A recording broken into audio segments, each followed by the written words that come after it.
എന്നെ ഇനോഗ്രേറ്റ് ചെയ്യുമ്പോൾ അവർ പറയും ഇനോഗ്രേഷൻസിന് വേണ്ടി വുഡ് യു ലൈക്ക് ടു എത്ര കാശ് വേണമെങ്കിലും തരാം, കൂടെ ഇതും കൂടെ ചെയ്ത് കൊടുത്താൽ. അത്രയൊക്കെ വേണോ? ഞാൻ രാവിലെ ഒന്നും കഴിച്ചില്ല. എന്നിട്ട് എന്റെ അടുത്ത് ഇങ്ങോട്ട് കുറെ ആക്ടേഴ്സിന്റെ പേര് പറയും, ഇവരൊക്കെ ചെയ്യാറുണ്ട്. അപ്പൊ I was like listen bro, എല്ലാം വിധിയുടെ വിളയാട്ടം.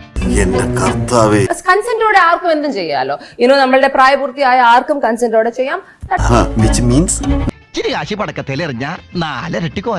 ഫ്രീഡം അവർക്ക് ആഗ്രഹമുണ്ട്, അവർ ചെയ്തോട്ടെ.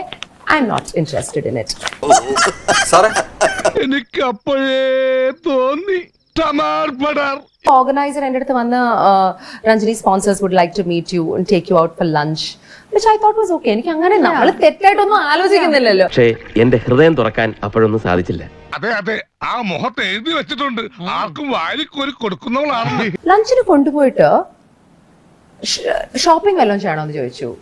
I was like, no sorry, I don't want it എന്ന് പറഞ്ഞ ആ റൂട്ട് വാസ് നോട്ട് റൈറ്റ്. ചുരുക്കി പറഞ്ഞാൽ മതി.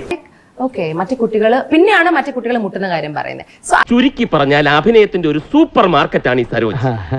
ഒരു ഡോറിൽ കൂടെ കയറി പോയി കഴിഞ്ഞാൽ സകല സാധനമായിട്ട് ഇറങ്ങി പോരാ. മോഡൽ ഇൻഡസ്ട്രിയിൽ അങ്ങനെ നേരിട്ട് അനുഭവം ഉണ്ടോ? എനിക്കില്ല. You are brilliant. I am proud of you.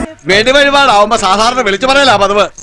ഈ വെഡിങ്ങിന്റെ കമ്പനിയുടെ ഓണർ അദ്ദേഹം റൂമിലേക്ക് വന്നു. അപ്പം പേയ്മെന്റുമായിട്ട് കോർഡിനേറ്റർ പറഞ്ഞിരുന്നു, രഞ്ജനി രാത്രി എന്റെ കൂടെ നിന്നിട്ടേ പോകുള്ളൂ. ഭയങ്കര ഇതിനൊക്കെ എന്നെ ഇടപാട് തീർക്കാനാ.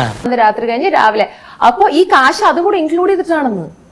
ഇത്രയും പെരുപ്പിക്കാൻ ഞാൻ എന്തുമാത്രം പണം ചെലവാക്കിയെന്നറിയോ? ഷർട്ടില്ലാത്തൊരു ഫോട്ടോ അയച്ചൊരു നടനുണ്ട്, പക്ഷെ എനിക്ക് ആ ഫോട്ടോ കാണിച്ചാൽ ഇപ്പൊ ഫോട്ടോ ഇല്ല. എന്നിട്ട് വേണം അവന്മാര് ചിരട്ട കുണ്ടന്റെ നെഞ്ചാങ്കോട്ടേക്ക് ഇട്ട് പൊട്ടിക്കാൻ. മുട്ടിയ വാതിൽ മാറിപ്പോയി എന്ന് പറയുമ്പോ അവിടെ ഷർട്ടാണ് ആ സാധനം. ഒന്ന് പോന്നേ.